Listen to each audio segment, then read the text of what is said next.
America, welcome back to Travel Secrets with TV's Dave Galvan. Today we're going to talk about something that happens every single day in travel. And honestly, some people don't even realize they're doing it until it's way too late. And that topic is vacation mistakes that cost people thousands. And I'm not exaggerating here. One bad decision on a trip can absolutely destroy your budget. Flights, hotels, rental cars, passports, they're scams. There are so many little mistakes that snowball into complete financial disasters. And the crazy thing is, most of these mistakes are totally avoidable. Perfectly intelligent adults suddenly become completely reckless the second they book a trip. They start saying things like, yeah, my cruise leaves at 4 p.m., but my flight lands at 2:45. I should be fine. Yeah, no, you're not going to be fine. That's not confidence. That's gambling addiction with luggage.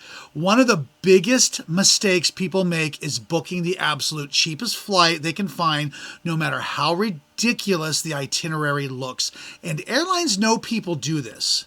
They know people will suffer for $40 in savings. So people book flights with 2 layovers, overnight airport waits, connections in different terminals, different airlines, and layovers so short, you're going to need an Olympic sprint training to make them. Then something small goes wrong. Maybe weather hits Dallas. Maybe there's a delay in Chicago. Suddenly the whole trip collapses like a folding chair at a family reunion. Now they miss the cruise. Now they lose the hotel night. Now they're buying last-minute airfare that costs triple the original ticket price. I've seen people lose thousands because they tried to save a few $100. Cruises are the worst for this for some reason. And I always tell people this. If you're taking a cruise, fly in the day before, not the same day. I don't care how lucky you think you are. Airlines smell confidence and they punish it.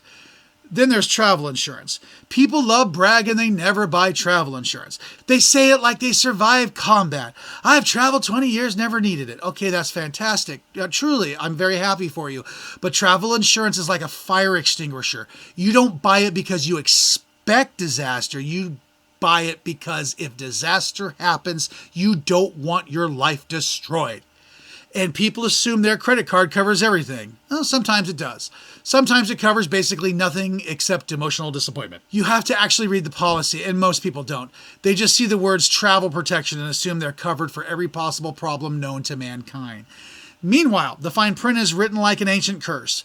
Then somebody slips on wet tile at a resort in Mexico, and suddenly they're finding out what international medical bills look like. Spoiler alert, they're horrifying.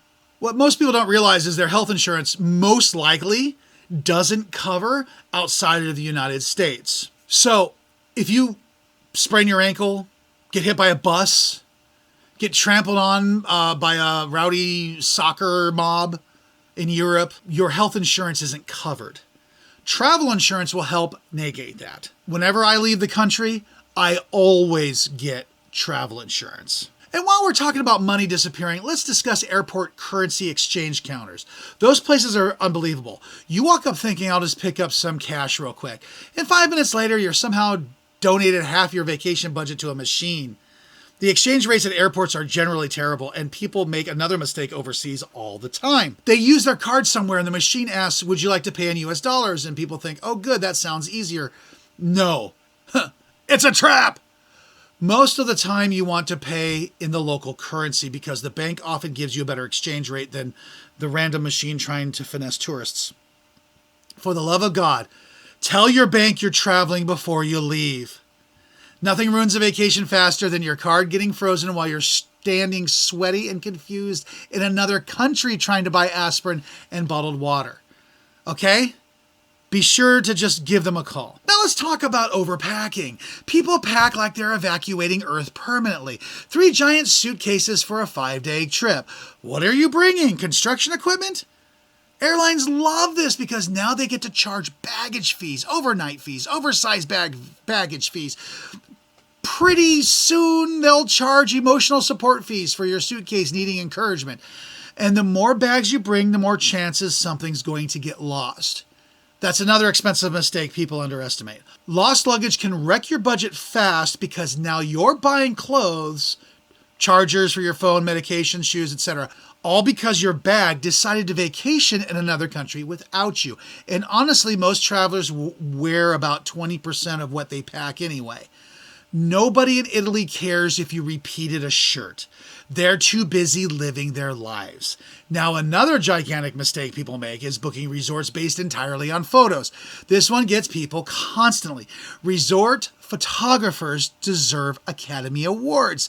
These places look like heaven online. Crystal blue water, you get the smiling couples, beautiful rooms. Then you arrive and suddenly the ocean view means if you lean off the balcony hard enough, you can see a puddle between two buildings. I've had that happen to me before. The food tastes like cafeteria mystery meat. The beach is nothing but rocks. Construction is happening next door. The air conditioning sounds like a lawnmower fighting for survival. And people end up miserable because they booked based on price alone. Sometimes spending a little bit more will save your entire vacation experience. Cheap vacations can become very expensive emotionally. And now rental cars. Oh boy. Rental car companies operate with the energy of a supervillain organization. You walk in exhausted after a flight and suddenly they're hitting you with insurance, fuel plans, total packages, upgrade offers, deposit holds, and enough paperwork to refinance your house. Then people decline coverage without understanding what their own insurance actually covers internationally or even nationally. That becomes a very expensive lesson after somebody scrapes a wall in a parking garage in Rome. And always take photos of your rental car before leaving the lot. Every angle, every scratch, every dent, because some companies absolutely will try to pin old damage on you faster than a toddler blaming the dog. I used to always recommend Fox Car Rental to everyone because I found them to be a very affordable option for a rental car. However, recently I've noticed they really are trying to nickel and dime me. So I recently turned over to a place called Turo, T-U-R-O, Turo, which is sort of like an Airbnb, but for cars. People actually rent out their cars at destinations. And I actually will save a couple $100 over the Hertz price. I thought I was a gold member and getting the best price. Turns out I can get a better price on Turo. So I'm actually recommending that to people these days. Now here's one that completely destroys vacations instantly, which is passport mistakes. This one shocks people because they think my passport exists, therefore I'm good, which is wrong. A lot of countries require 6 months of validity remaining on your passport. Some require blank pages. Some require visas that people forget about completely. And airlines will deny boarding immediately. That's it. Vacation over. International travel, the airline will stand there and make you show them their passport to make sure it's going to be perfectly valid once you get into the country. They don't want to be stuck with you. Imagine losing thousands of dollars because you discovered your passport expires too soon while standing at the airport check-in counter. That is a brutal way to start a vacation. And then there's scams. Tourists become targets because vacation mode makes people careless. It happens to everybody. You just got to mind your P's and Q's. Some guy walks up wearing a fake badge saying he's an official tour guide, and tourists are like, oh, that sounds legitimate. Meanwhile, the dude probably invented the company a few minutes ago. There's such a thing as fake taxis. There's such a thing as fake excursions, ATM scams, pickpockets, even fake police scams. People lose huge amounts of money because they let their guard down, especially travelers trying too hard to look rich. Nothing says rub me more like designer luggage, giant jewelry, and holding a map while spinning it in circles, looking terrified. And finally, one of the biggest mistakes people make is trying to do too much. People will attempt, 4 countries, 7 cities, and 19 attractions in 1 week. That's not a vacation, it's an obstacle course. They spend their entire trip stressed, exhausted. They're hauling luggage through train stations, sleeping 4 hours a night, and taking blurry pictures they're not going to remember. Some of the best travel memories happen when you actually experience a place instead of sprinting through it like you're competing on a reality show. At the end of the day, travel's supposed to improve your life, but bad planning, overconfidence, and trying to cut corners will ruin your dream vacation and turn it into a financial nightmare very quickly.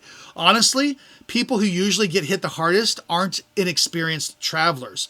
It's the people who think they know everything. That's when the universe steps in and humbles you. Well, thanks for listening to Travel Secrets with TV's Dave Galvan. That's me. If you enjoyed this episode, please share it with somebody who desperately needs to hear it before they accidentally book a 20-minute international layover during hurricane season. And remember, you can always get the best advice at timeforyourvacation.com. Travel made simple. We'll see you next time.